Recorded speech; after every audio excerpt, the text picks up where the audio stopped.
কয়েক মাস ধরে আপনি জানেন যে হেফাজতে ইসলামের আমির জামায়াতে ইসলামীকে নিয়ে একের পর এক নেতিবাচক বক্তব্য দিচ্ছেন। আমি যদি একটু পড়ে বলি যে উনি বলছেন জামায়াতের ইসলাম মদিনা নয়, মওদুদির ইসলাম, জামায়াতের আকিদা সহি নয়, জামায়াত কাদিয়ানীদের চেয়েও ভয়ঙ্কর, জামায়াত ইমানের বড় ডাকাত, এসব বলে তিনি জামায়াতকে ভোট দিতে নিষেধ করছেন। আপনি হেফাজতের আমিরের বক্তব্যকে বলছেন ব্যক্তিগত মন্তব্য। এই বক্তব্য যদি সংগঠনেরও নাও হয়, এই বক্তব্যগুলি নিয়ে আপনার ব্যাখ্যা বা মূল্যায়ন কি, আমি এটা জানতে চাই। যে মিডিয়ায় আমরা নিউজটা এরকম দেখতে পাই যে হেফাজত এখন কিছুটা বিএনপির দিকে, আর হেফাজত নেতাদের রাজনৈতিক দলগুলি কিছুটা জামায়াতের সঙ্গে। আপনি যদি একটু আমাদের একটু বলতেন যে জামায়াতকে যেভাবে তিনি বলছেন হেফাজতের আমির জনাব শাহ মহিবুল্লাহ বাবুনগরী, তার বক্তব্যটাকে আপনি ব্যক্তিগত মন্তব্য বললেও যেহেতু তিনি একটি আপনাদের অরাজনৈতিক সংগঠনের আমির, সেটাকে আপনারা আসলে কিভাবে দেখেন? তো উনি যেহেতু অরাজনৈতিক ব্যক্তিত্ব, তার বক্তব্যগুলো অরাজনৈতিক, এবং তিনি তার ধর্মীয় বিশ্বাসের জায়গা থেকেই এই বক্তব্যগুলো দিয়েছেন। হ্যাঁ, বক্তব্যগুলোর মধ্যে কিছু বিষয় আছে যে বিষয়গুলো একটা উপমা, হ্যাঁ, একটা বিষয় হলো একটা এক্সাম্পল অথবা কোন একটা দৃষ্টান্ত বর্ণনা করা হয়। রূপক অর্থের একটা বিষয় আমরা জানি ব্যবহারের ক্ষেত্রে আছে।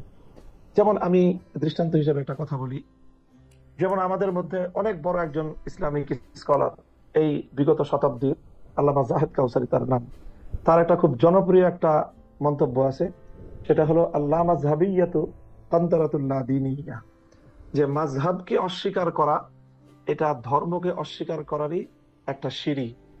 তো অথচ আমরা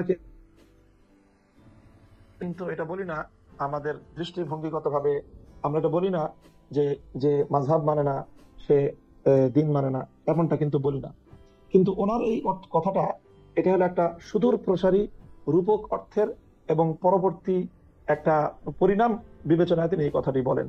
ঠিক তদ্রূপ আমিরে হেফাজতের যে মন্তব্যটি আপনি কোট করলেন, সেটি মূলত ওনার নিজস্ব মন্তব্য না, এটা আমাদের উপমহাদেশের একজন খ্যাতিমান আলেমে দ্বীন এবং এই পাক ভারত উপমহাদেশের, ভারত এই স্বাধীনতা, ইংরেজ বিরোধী স্বাধীনতা আন্দোলনের অন্যতম রূপকার হুসাইন আহমদ মাদানী, যিনি ভারতের অত্যন্ত প্রভাবশালী দারুল উলুম দেওবন্দের বড় মাপের একজন শাইখুল হাদিস, তার এই মন্তব্য যে তিনি বলেছেন, যেটা যে মওদুদী সাহেবের যে ওনার যে দৃষ্টিভঙ্গি ইসলাম সংক্রান্ত বিষয়, সেই দৃষ্টিভঙ্গিগুলো যদি পরিপূর্ণভাবে প্রতিফলিত হয়, তাহলে তার যে ফলাফলটা দাঁড়াবে, সেই ফলাফলটা অনেক ভয়ঙ্কর।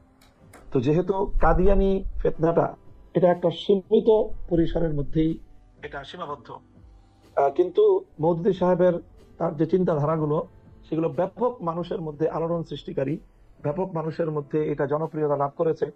সেই বিবেচনায় উনি বলেছেন যে মওদুদী মত, এই কাদিয়ানি মতবাদ তো এটা গণ্ডিবদ্ধ কিছু মানুষকে বিভ্রান্ত করছে, কিন্তু মাওলানা মওদুদী সাহেবের যেই চিন্তাধারাগুলো ধর্ম সংক্রান্ত, ইসলাম সংক্রান্ত, ইতিহাস সংক্রান্ত, সাহাবীদের সংক্রান্ত, নবীদের সংক্রান্ত, সেই বিশ্বাসগুলো, এটার যে পরিণাম, যদি কেউ আমার একটা প্রশ্ন আছে, সেটা যে যদি কেউ এই বিশ্বাসগুলোকে ধারণ করে নেয়, তাহলে তার ফলাফল তার জীবনে অত্যন্ত ভয়াবহ ঘটতে পারে।